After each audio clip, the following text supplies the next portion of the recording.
네, 반갑습니다. 저는 분당에 있는 샘물교회에서 또 부교육자로 사역하고 있는 배성윤 목사입니다. 우리 곽동현 목사님과는 우리 신대원 때 또 이렇게 만나게 돼서 함께 지금 이제 2, 3년 정도 된 것 같아요. 이렇게 깊게 교제 나누고 또 주 안에서 함께 동역하고 있는 귀한 동역자입니다. 목사님께서 말씀해 주셨지만 2년 전에 지금 이 교회는 아닙니다. 이전에 있던 예배당에서 와서 그때 함께 예배 드리고 또 말씀 전했던 기억이 납니다. 그때는 그 성도님이 세 분 앉아 계셨어요. 이게 우리 교회 이제 목사님 가정하고 저희 가정하고 또 성도님 세 분이 앉아 계셨는데 그때 되게 많이 울고 설교 때 많이 울고 돌아갔던 기억이 나는 것 같습니다. 그런데 우리 곽동현 목사님 또 계속 기도 제목 듣고 또 근황도 듣고 하면서 또 하나님께서 또 좋은 동력자들 보내주시고 이렇게 해주셔서 또 교회를 또 이렇게 좋은 곳으로 또 이전하게 해주셨다라고 또 이야기를 들었습니다. 사실은 작년에 그 교회 오려고 계획이 되어 있었습니다. 휴가 맞춰서 또 우리 곽동현 목사님 또한 뵙고 또 우리 주안의 교회에서 함께 예배를 드리려고 했는데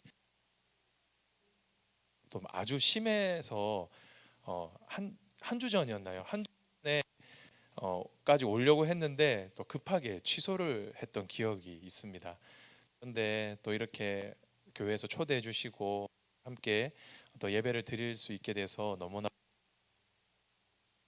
감사한 것 같습니다. 또 이렇게 많은 성도님들께서 또 이렇게 한 자리에 계시고 함께 예배할 수 있어서 너무 좋은 것 같습니다. 우리 기도하고 우리 주의 말씀 듣도록 하겠습니다. 사랑해 주님 감사합니다. 또 주안의 교회 주 안에서 또 부흥 성장케 하여 주셔서 감사합니다. 또 이렇게 주 안에서 함께 만나 또 믿음의 좋은 교제를 나눌 수 있게 해 주셔서 감사를 드립니다. 오늘 우리에게 주님께서 임재하여 주셔서 말씀하여 주시고 또 말씀을 통하여서 우리가 주 안에서 교제 나눌 때에 풍성한 은혜가 있게 하시고 우리의 삶이 변화되는 놀라운 은혜가 있게 하여 주옵소서. 오직 성령 하나님께서 이 자리 가운데 함께 하시고 주장하여 주옵소서. 이 모든 말씀 예수님의 이름으로 기도드렸습니다. 아멘. 네, 모든 성경은 각 권마다 기록된 목적이 존재합니다. 그렇죠? 그런데 대부분의 성경들을 보면요, 그 기록의 목적들이 정확하게 나와 있지는 않습니다. 하지만 오늘 우리가 읽었던 이 요한복음은요, 기록된 목적이 분명히 적혀 있는데요. 요한복음 20장 31절을 보면 이 요한복음의 기록 목적을 이렇게 설명을 하고 있습니다. 우리 한번 읽어볼까요? 시작. 오직 이것을 기록함은 너희로 예수께서 하나님의 아들 그리스도이심을 믿게 하려 함이요 또 너희로 믿고 그 이름을 힘입어 생명을 얻게 하려 함이라. 요한복음의 기록 목적은 두 가지입니다. 첫 번째는 뭐냐면 예수님께서 하나님의 아들 그리스도이심을 가르쳐 주기 위해서 이 요한복음을 기록한 거예요.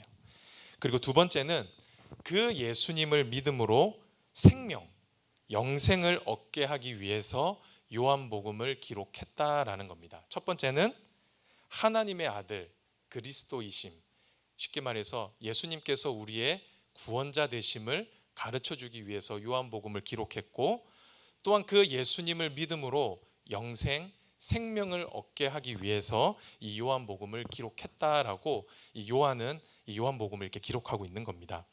그리고 이 목적에 따라서 지금 이 요한복음을 잘 기록을 하고 있다라는 것이죠.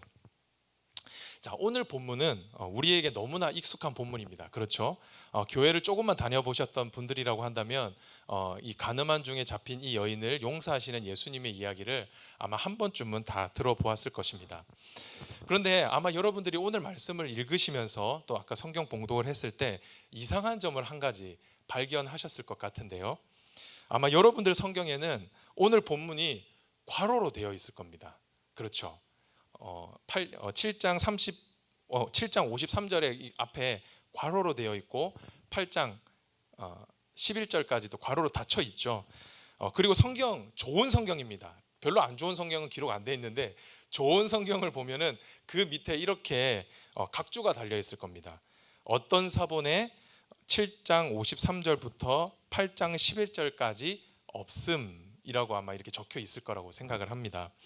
이 말이 무슨 말이냐면 성경은 원본이 아니라 많은 사본들로 존재를 했는데 그 중에 몇몇 중요한 사본들에는 이 오늘 말씀이 기록이 되어 있지 않는 겁니다.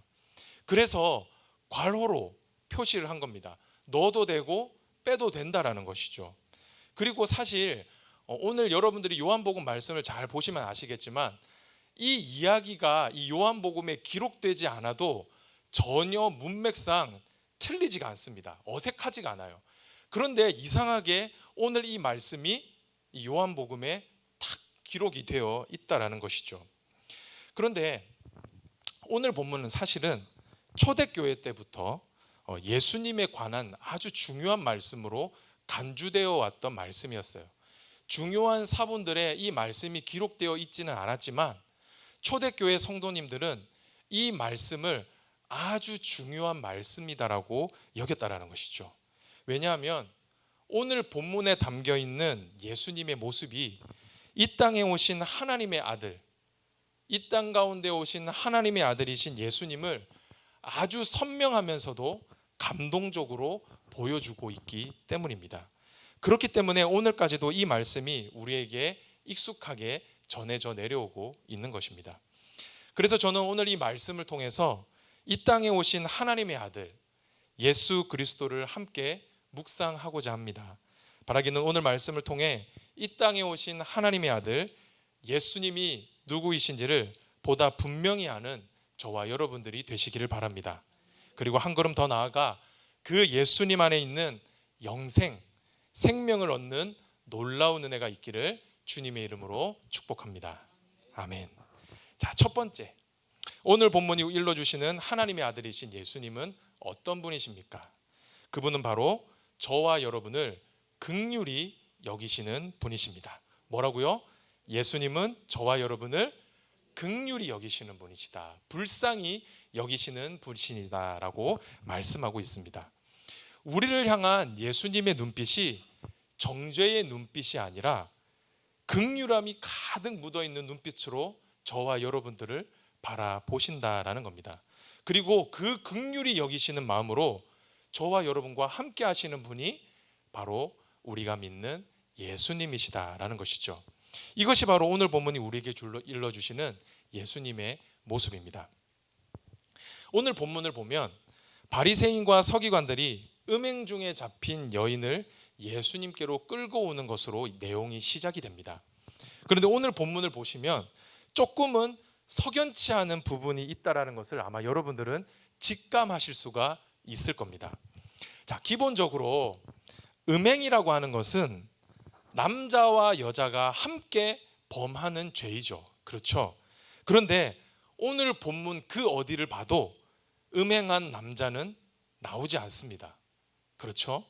음행한 여자만 오늘 본문에 등장을 합니다. 그리고 또 다른 게 있는데 그게 뭐냐면 음행이라는 것은 남자와 여자가 은밀한 중에 행하는 죄입니다. 그렇죠? 그런데 여인은 언제 잡혔습니까? 음행 중에 잡혔다라고 말하고 있습니다. 이것은 무엇인가 계획되었다라는 인상을 주기에 충분하다라고 우리가 볼 수 있겠죠. 그리고 결정적으로 한번 6절을 한번 보세요. 6절을 보면 바리새인과 서기관들이 이 여인을 잡은 이유를 분명히 밝히고 있는데요. 자, 6절입니다. 그들이 이렇게 말함은 고발할 조건을 얻고자 하여 예수를 시험함이로라. 여러분, 이 말이 무슨 말입니까? 지금 이 여인이 잡힌 이유가 사실은 음행 때문이 아니었다라는 겁니다. 오히려 무엇 때문이라고 이야기하고 있죠? 예수를 시험함이로라. 예수님을 난처하게 만들기 위해서 지금 이 여인을 사람들이 이용하고 있는 겁니다. 그런데 여러분 한번 생각을 해보십시오. 예수님을 시험하기 위해, 예수님을 난처하게 만들기 위해서 한 여인의 생명과 그리고 그 여인의 존엄을 이렇게 쉽게 다룰 수가 있을까요? 어떻게 한 사람을 골탕 먹이기 위해서, 한 사람을 넘어뜨리기 위해서 그 한 사람의 생명을 죽일 수 있겠습니까? 그런데 참 안타까운 건 뭐냐면 그곳에 있던 모든 사람들은 이 한 여인의 생명과 이 여인의 존엄에 대해서는 전혀 관심이 없었다라는 겁니다. 아무도 이 여인의 억울함과 이 여인의 불쌍한 이 삶을 동정하지 않았다라는 겁니다. 오히려 이 여인을 죽이기 위해서 한 손에는 돌을 들고 있었다라는 것이죠. 여러분, 이 여인은 분명 죄인입니다. 그렇죠. 음행하다 잡힌 여인이니까 죄인이죠. 하지만 이 여인만큼 불쌍한 사람이 있을까요? 어떻게 보면 이 여인은 이미 사람들에게 둘러 있을 때 이미 죽은 것이나 다름없는 상태였을 겁니다. 이미 사회에서는 이미 매장된 여인이었기 때문이죠. 그런데 이런 상황에서 한 분만큼은 이 여인에게 그렇게 하지 않으셨습니다. 이 여인을 향한 예수님의 마음과 눈빛은 달랐다라는 것입니다. 예수님께서는 이 여인의 억울함과 비참함을 그 누구보다 잘 알고 계셨습니다. 그리고 그 누구보다 이 여인의 상황과 현실을 깊이 공감하셨습니다. 그래서 여인을 불쌍히 여기시고 여인에게 긍휼을 베풀어 주셨던 것이죠. 그리고 아무도 이 여인 편에 서지 않았을 그때에 예수님은 이 여인의 편에 서 주셨던 것입니다. 그래서 예수님께서 어떻게 하셨습니까? 먼저 예수님께서는 여인에게 향해 있었던 차가운 시선을 자신에게로 돌리셨습니다. 사람들은 이 여인을 잡아놓고요, 이 여인을 어떻게 하면 좋을지 예수님에게 물어봤습니다. 어떻게 보면 예수님을 넘어뜨리기 위한 술수였죠. 그런데 예수님께서는 그들의 질문에 아무런 대답을 하지 않으십니다. 오히려 갑자기 몸을 굽혀서 손가락으로 바닥에다가 무슨 글씨를 써내려가기 시작하셨습니다. 당시 예수님께서 그 바닥에 무엇을 쓰셨는지는 성경에 기록되어 있지 않기 때문에 우리가 사실은 알 겨를이 없습니다. 하지만 분명한 것은 이런 예수님의 기이한 행동 때문에 여인에게 향했던 사람들의 시선이 예수님께로 옮겨졌다라는 거죠. 이로 인해 여인은 자신에게 있었던 정죄의 눈빛, 시선살인, 눈빛으로 사람을 죽이는 그 시선살인에서 피할 수가 있었던 겁니다. 예수님의 기이한 행동으로 인해서 여인에게 향했던 그 시선이 예수님께로 옮겨진 것이죠. 또한 예수님께서는 여인에게로 향했던 돌을 다른 사람들에게로 돌리셨어요. 사람들은 예수님의 기이한 행동을 봤습니다. 예수님 지금 뭐 하시는 것이지? 그러면서 예수님에게 계속 대답하라고 강요하셨습니다. 예수님, 가늠하다 잡힌 여인은 돌에 맞아 죽어야 된다라고 했는데 예수님은 어떻게 말씀하시겠습니까? 라고 예수님에게 계속 대답하라고 강요를 했습니다. 그때 예수님께서는 그렇게 예수님에게 대답하라고 강요했던 그 사람들에게 이렇게 말씀하셨죠. 아주 중요한 말씀인데요, 너희 중에 죄 없는 자가 먼저 돌로 쳐라. 지금 너희들 다 돌 들고 있지? 그런데 너희들 중에 죄 없는 사람이 먼저 이 여인에게 돌을 던져라 라고 예수님께서 말씀하신 겁니다. 이 예수님의 말씀은 그곳에 있었던 사람들의 중심과 동기를 꿰뚫어 보시고 하신 말씀이었습니다. 즉, 너희는 얼마나 깨끗하냐, 너희는 얼마나 공정하길래 이 여인에게 돌을 던지느냐 라고 되물으신 것입니다. 쉽게 말해 지금 이 여인의 자리가 너의 자리일 수 있다라는 것이죠. 너희도 들키지 않아서 그렇지, 만약 너의 죄도 드러난다고 하면은 너도 돌에 맞아 죽을 사람 아니냐, 예수님께서 그렇게 말씀하셨던 겁니다. 이 예수님의 말씀에 그곳에 모여있던 사람들이 한 명씩 두 명씩 그 자리를 떠날 수밖에 없었습니다. 왜냐하면 예수님의 말씀을 통해서 그들의 죄가 그 현장에서 들통이 났기 때문이죠. 이로 인해 이 여인은 자신만 받아야 했던 정죄, 자신만 맞아야 했던 그 돌에서 벗어날 수가 있었던 겁니다.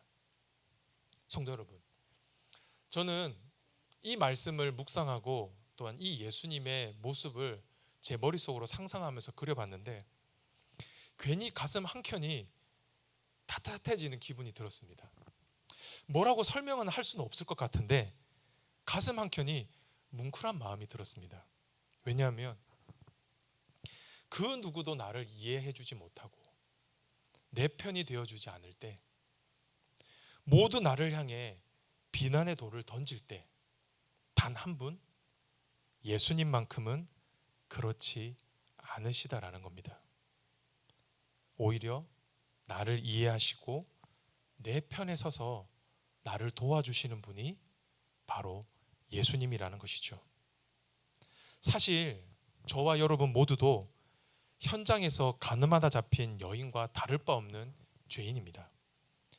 들키지 않아서 그렇지 우리의 삶도 여인의 삶 못지않게 얼마나 많은 죄들로, 얼마나 더러운 죄들로 얼룩져 있는지 모릅니다. 하지만 저와 여러분이 오늘 이 하루도 이렇게 살아갈 수 있는 것은, 저와 여러분이 이렇게 당당하게 살아갈 수 있는 것은 예수님께서 저와 여러분을 불쌍히 여기시기 때문이라는 겁니다. 죄 많고 허물 많은 우리를 향해 손가락질하지 않으시고 긍휼히 여기시기 때문이죠. 그리고 더 나아가 우리 편에 서셔서 우리와 함께 하시기 때문입니다. 그렇기에 저와 여러분은 오늘도 죄로 넘어지지만 오늘도 이렇게 살아갈 수가 있는 겁니다. 예수님의 사랑과 자비가 오늘도 저와 여러분의 삶 가운데 계속해서 부어지고 있기 때문이죠. 사랑하는 성도 여러분, 사람에게 불쌍히 여김을 받는 것, 사람에게 긍휼히 여김을 받는 것은 부끄러운 일일 수 있습니다. 왜 나를 긍휼히 여겨? 왜 나를 불쌍히 여겨? 기분 나쁠 수도 있습니다. 하지만 예수님께 긍휼히 여김을 받는 것, 예수님께 불쌍히 여김을 받는 것은 결코 부끄러운 일이 아닙니다. 왜냐하면 예수님의 긍휼하심이 오늘도 저와 여러분을 살게 하기 때문입니다.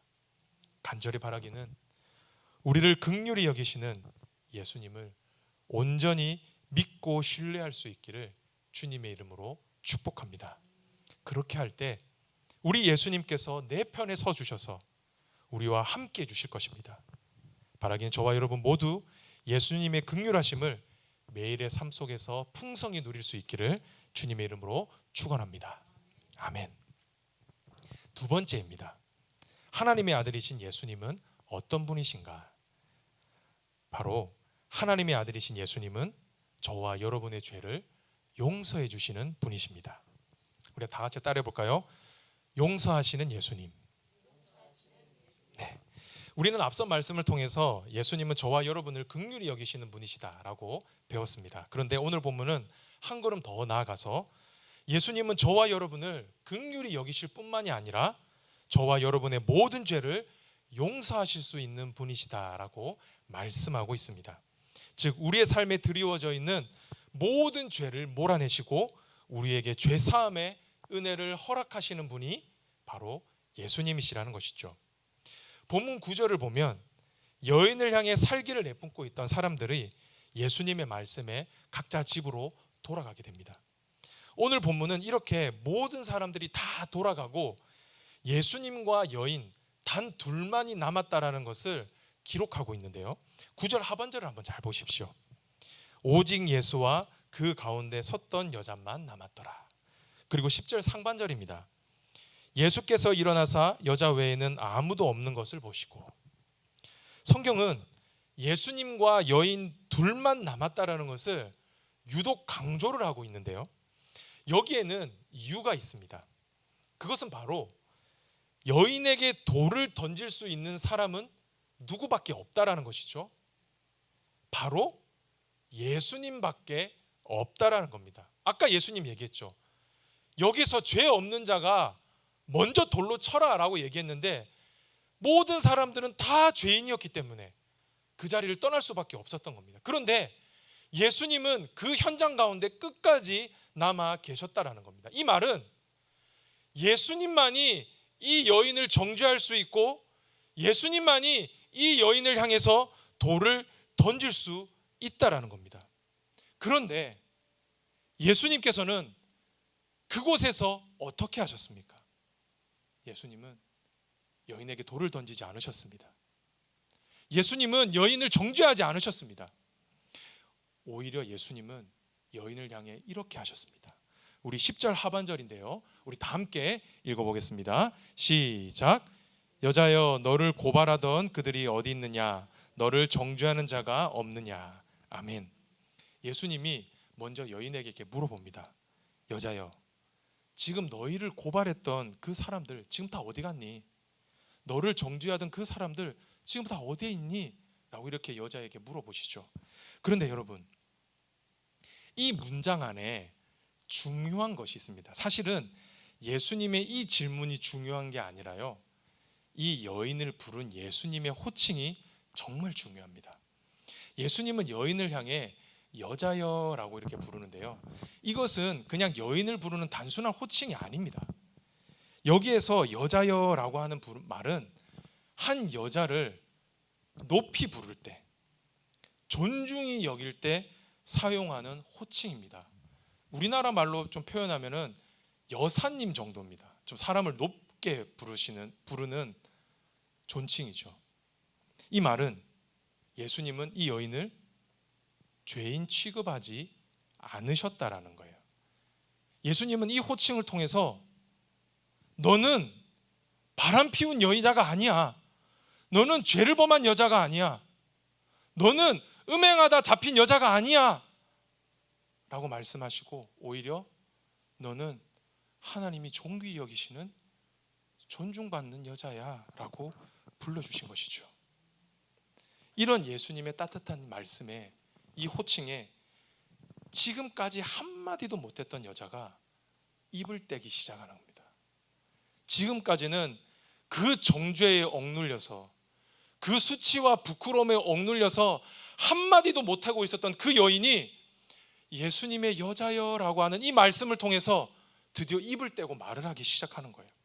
어떻게 보면 예수님의 이 말 한마디에 여인의 죄가 이미 용서를 받은 것입니다. 여자여라는 이 말에 이 여인의 마음이 사르르 녹았던 것이죠. 하지만 예수님께서는 여기에서 머물지 않으셨습니다. 그리고 예수님은 이렇게 말씀하셨죠. 11절 중반절입니다. 예수께서 이르시되 나도 너를 정죄하지 아니하노니. 예수님께서는 여인을 향해 자신도 정죄하지 않겠다라고 말씀하셨습니다. 자신도 이 여인을 향해서 돌을 던지지 않겠다라는 것이죠. 그런데 우리는 여기서 오해하면 안 되는 것이 있습니다. 그것이 무엇이냐면, 예수님의 이 말씀은 이 여인의 무지함이나 결백을 말씀하고 계신 것이 아니라는 겁니다. 오히려 예수님은 이 여인의 죄가 무엇인지를 잘 알고 계셨습니다. 그리고 이 여인의 행위대로 심판하실 수 있는 분이셨습니다. 하지만 어떻게 하시겠다라는 거죠? 나는 이 여인을 용서하겠다라는 겁니다. 성도 여러분, 자, 그렇다고 하면 왜 예수님은 이 여인을 용서해 주셨을까요? 모든 사람들은 이 여인을 용서해 줄 수 없고 이 여인을 향해서 돌을 들었는데 왜 예수님 한 분만큼은 이 여인의 죄를 정죄하지 않으시고 이 여인의 죄를 용서해 주셨을까요? 그것은 바로 예수님께서 이 땅에 오신 목적이 바로 이것이었기 때문입니다. 예수님께서 이 땅 가운데 오신 이유가 바로 가늠하다 현장에 잡힌 그 여인을 용서해 주신 것처럼 죄와 허물로 죽을 수밖에 없는 우리를 용서하시고 우리를 구원해 주시기 위해서 이 땅 가운데 오셨기에 이 여인의 죄를 용서해 주셨던 것이죠. 우리 요한복음 3장 17절을 다 함께 읽어보도록 하겠습니다. 시작. 세상을 심판하려 하심이 아니요 그로 말미암아 세상이 구원을 받게 하려 하심이라. 아멘. 이 말씀에 뭐라고 나와 있습니까? 예수님께서 이 땅에 오신 이유가 이 세상을 심판하시는 것이 아니다라고 말씀합니다. 오히려 무엇이라고 말씀하시죠? 예수님께서 이 땅에 오신 목적은 이 세상이 구원을 받게 하기 위해서, 죄로 인해 죽을 수밖에 없는 저와 여러분을 구원해 주시기 위해서 예수님께서 이 땅 가운데 오셨다라고 말씀하고 있는 겁니다. 가늠하다 현장에 잡힌 여인처럼 죄로 인해 받아야 할 우리의 수치와 정죄, 심판을 깨끗이 씻어주시기 위해 이 땅 가운데 예수님께서 오셨다라는 것이죠. 사랑하는 주안의 교회 성도 여러분, 하나님의 아들이신 예수님께서 이 땅 가운데 오신 이 목적을 꼭 기억하시기 바랍니다. 예수님은 단순히 이 땅 가운데 우리를 위로해 주시기 위해서 오신 것이 아닙니다. 단순히 예수님께서 이 땅에 오신 목적이 우리의 삶을 윤택하게 하기 위해서, 우리의 삶의 문제를 고쳐주시고 치료해 주시기 위해서 오신 것이 아니라는 겁니다. 예수님께서 이 땅에 오신 목적은 분명합니다. 그것은 바로 저와 여러분의 죄를 용서하시고 하나님의 존귀한 자녀로 만들어 주시기 위해 이 땅 가운데 오셨다라는 것이죠. 바라기는 이 진리의 말씀을 믿음으로 받으시기 바랍니다. 그리고 혹시 이 자리 가운데 아직까지 죄의 문제를 해결하지 못한 분이 계십니까? 혹시 날마다 정죄와 수치로 고통받고 계신 분들은 계시지는 않으십니까? 바라기는 우리를 용서하시는 예수님께로 나오시기 바랍니다. 그 예수님을 믿고 그분을 의지하시길 바랍니다. 그 어떤 죄도 괜찮습니다. 예수님께서는 현장에서 가늠하다 잡힌 그 여인의 죄도 조건 없이 용서해 주셨습니다. 죄인인 우리이지만 우리도 주님 앞에 나아갈 때 너무나 부끄럽고 수치스럽지만 우리가 믿음으로 주님 앞에 나아갈 때 우리 예수님께서는 저와 여러분의 죄를 향해서 정죄하지 않으시고 그 넓은 품으로 저와 여러분을 품어주실 것입니다. 저와 여러분의 죄를 예수 그리스도의 보혈로 깨끗이 씻어주실 것입니다. 덮어주실 것입니다. 우리를 죄 없다고 말씀해 주실 것입니다. 간절히 바라기는 이 사실을 믿음으로 받으시고 예수님께 나아감으로 죄 용서의 은혜를 받을 수 있기를 주님의 이름으로 축복합니다. 아멘.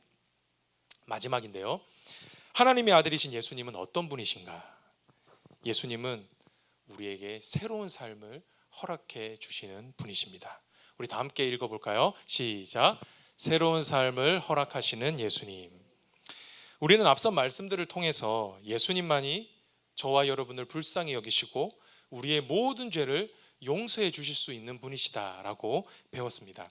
그런데 예수님께서는 이것보다도 한 걸음 더 앞으로 가셔서 저와 여러분의 무너진 삶을 다시 회복시켜 주시고 새로운 삶으로 인도해 주시는 분이시다라고 말씀하고 있습니다. 본문 11절을 한번 보시면요, 예수님께서는 여인의 죄를 용서해 주시죠. 그런데 예수님께서는 여기에서 한마디 말씀을 더 붙이십니다. 그것이 무엇이냐면 바로 가서 다시는 죄를 범하지 말라라고 이렇게 말씀하시죠. 우리는 이 말씀을 얼핏 들으면 죄 용서를 받았으니 이제는 더 이상 죄를 짓지 마. 너 예전에 간음하는 죄 지었지? 그러니까 내가 이제 너 죄 용서해 줬으니까 다시는 간음하지 마, 죄 짓지 마 라고 하시는 말씀으로 들릴 수 있습니다. 분명 예수님의 이 말씀 안에는 이런 의도도 담겨 있습니다. 그런데 우리는 여기에서 이 여인의 인생을 다시 한번 되짚어 볼 필요가 있습니다. 앞에서 말씀드렸지만 이 여인은 현장에서 가늠하다 잡힌 여인이었다라고 말씀드렸습니다. 그런데 성경은 이 여인이 결혼을 했는지 안 했는지에 대해서는 전혀 밝히고 있지 않습니다. 하지만 분명한 것은 여인은 혼자였다라는 겁니다. 여인의 남편도 간음했던 남자도 이 여인 곁에는 없었다라는 겁니다. 여인을 지켜주지 않았다라는 것이죠. 우리는 이 여인의 삶을 통해서 이 여인이 간음할 수밖에 없었던 이유를 알 수 있습니다. 왜 그렇죠? 이 여인을 사랑하고 이 여인과 함께 해줄 진정한 신랑이 없었기 때문이라는 거예요.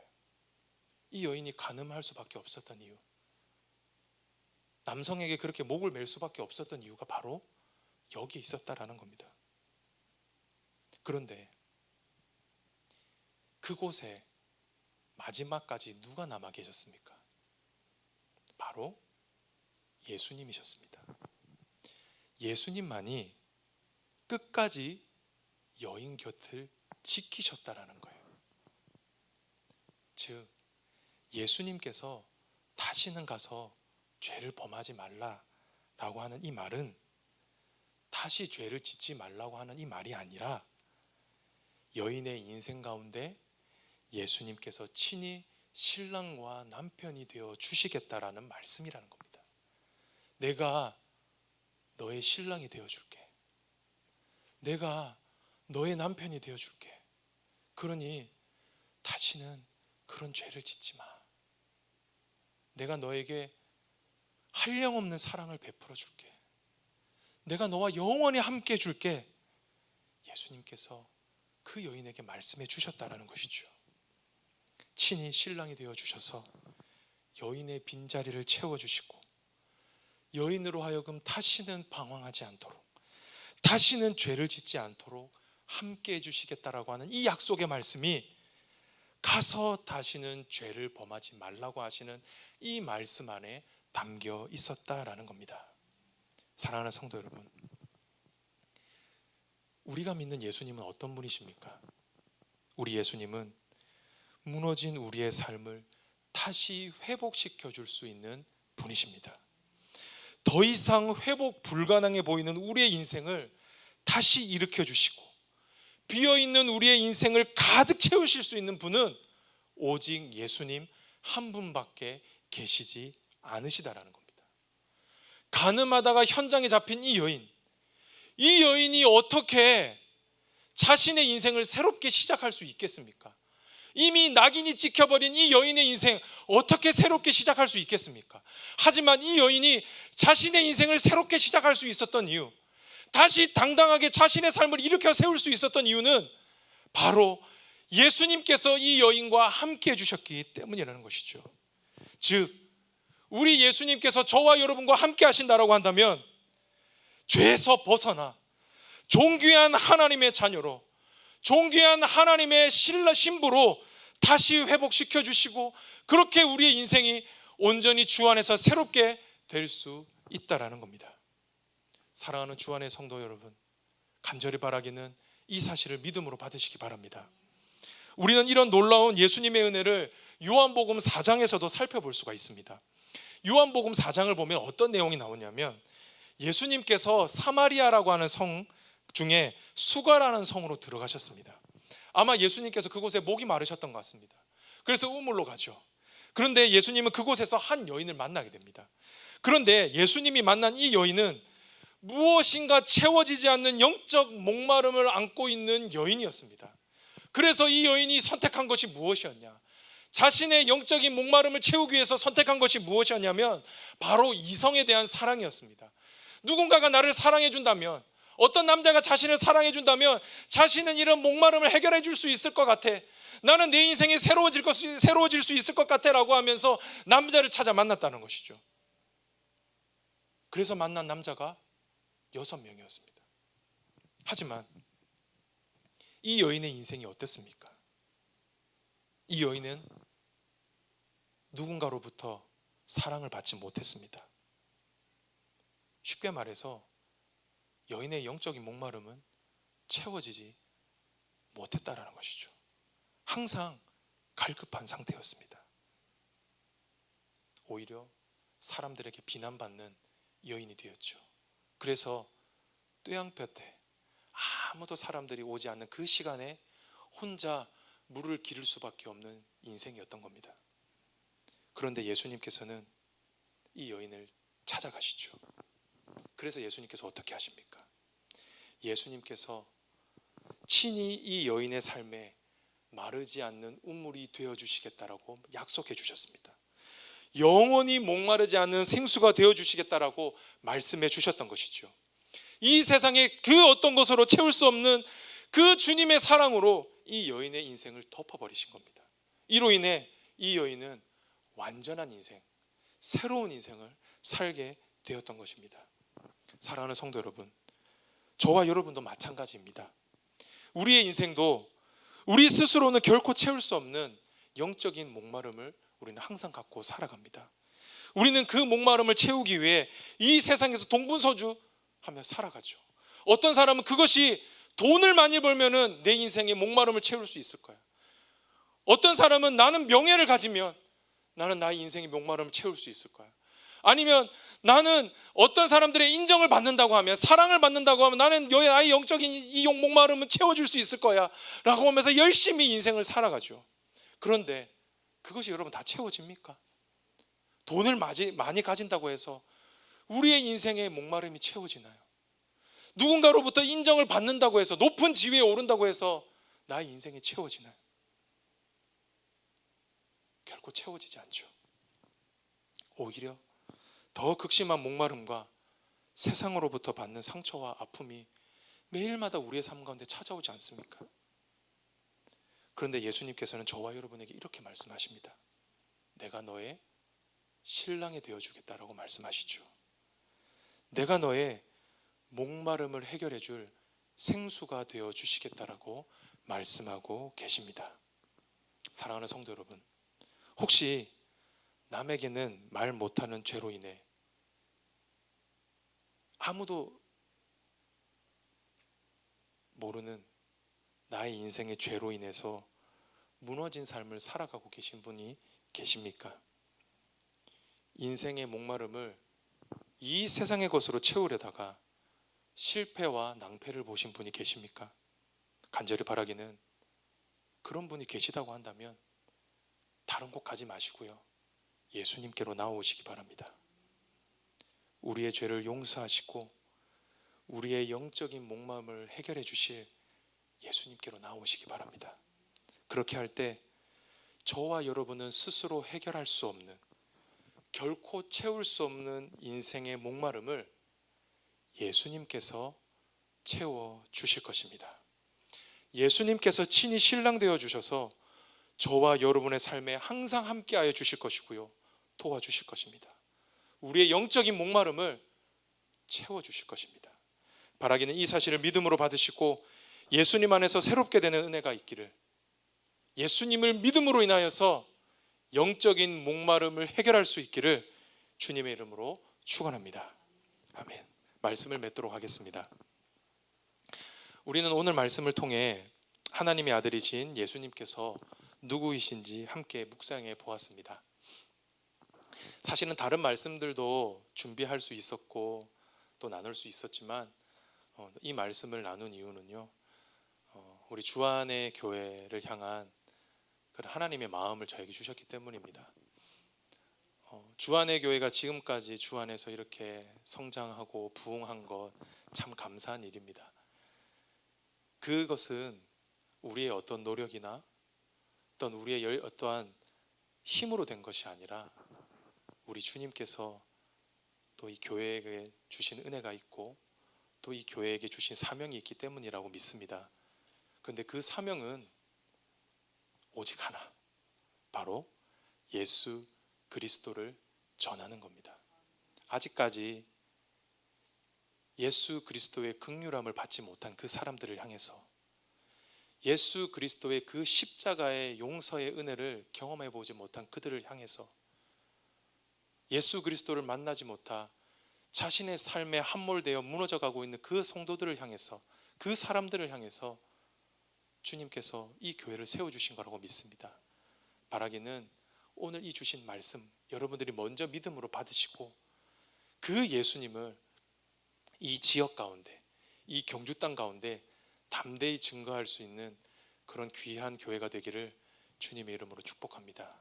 그렇게 할 때 이 교회가, 주 안의 교회가 예수 그리스도 때문에, 예수 그리스도 안에서 더욱더 부흥하고 더욱더 성장하고 주님의 기쁨이 되는 교회가 될 줄을 믿습니다.